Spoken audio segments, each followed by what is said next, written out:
पहाड़ों के बीच एक पुरसुकून वादी थी जिसका नाम नूरपुर था। उस वादी में एक बुजुर्ग रहता था, बाबा नूर। वो अकेले रहते मगर कभी तन्हा न होते। लोग उनकी इज्जत करते, मशवरे लेते, मगर रातों को जंगल की तरफ से एक आवाज़ आती, हू हू। ये आवाज़ एक गीदड़ शाला की थी।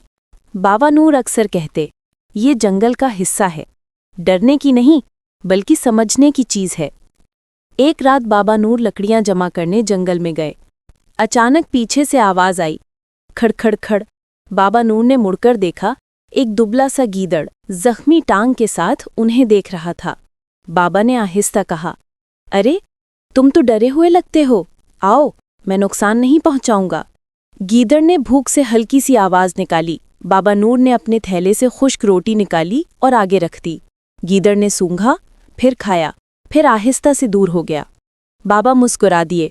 अगले दिन गीदड़ फिर आया, फिर अगले दिन। बाबा नूर ने उसका नाम रख दिया शाला, यानी चालाक मगर प्यारा। बाबा नूर लकड़ी छीलते और शाला बैठकर देखता।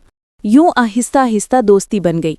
गांव वालों ने गीदड़ को बाबा के घर के पास देखा तो घबरा गए। बाबा ये खतरनाक है, काट लेगा। लेकिन बाबा नूर ने कहा, जंगली होना जुर्म नहीं, भूखा होना खतरनाक है, ना कि जानवर खुद। लेकिन गांव वाले नाराज हो गए। एक रात बाबा नूर आग के पास बैठे थे। शाला उनके पास आकर लेट गया। बाबा नूर ने आसमान की तरफ देखा। शाला, मेरे बेटे की उम्र तुमसे ज्यादा होती। ये पहली बार था कि बाबा ने गीदड़ के सामने अपनी जिंदगी खोली। उनका बेटा जंगल में एक हादसे का शिकार होकर मर गया था। उस दिन से बाबा जानवरों से प्यार करते थे, क्योंकि वो समझते थे कि जानवरों की गलती नहीं होती। शाला ने जैसे उनकी आवाज़ समझ ली हो, वो बाबा के पांव के पास सर रखकर सो गया। गांव के एक आदमी की मुर्गी रात को खो गई। लोगों ने इल्जाम लगाया, ये इसी गीदड़ का काम है।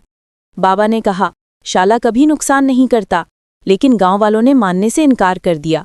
एक दिन 2 शिकारी गांव में आए। उन्होंने सुना कि बाबा गीदड़ को पाल रहे हैं।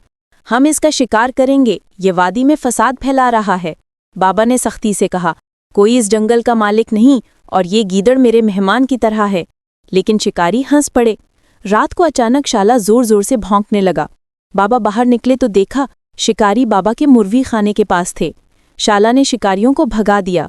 गांव वाले जमा हो गए। तो फिर मुर्गियां किसने खाई थीं? शाला ने एक बार फिर जंगल की तरफ भौंककर इशारा किया और अचानक एक बड़ा जंगली भेड़िया निकलकर भाग गया।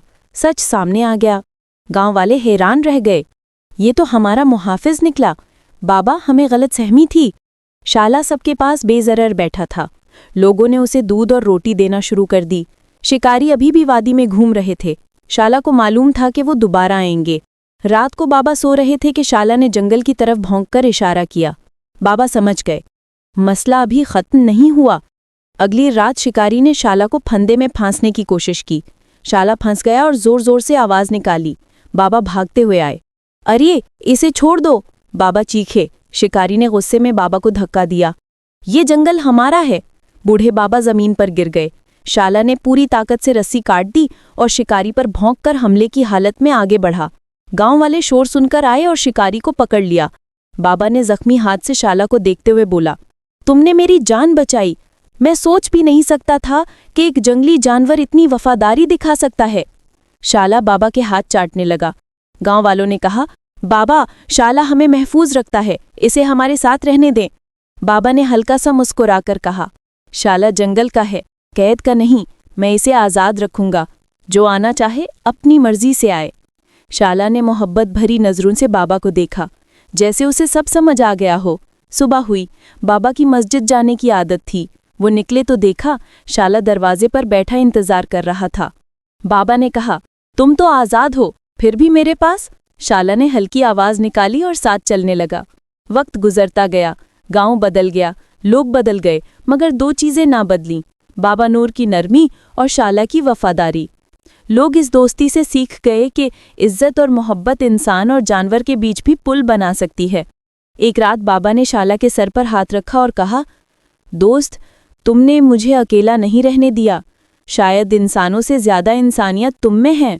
शाला आंखें बंद करके खामोशी से लेट गया। आसमान पर चांद चमक रहा था और वादी में सुकून की लहरें थीं।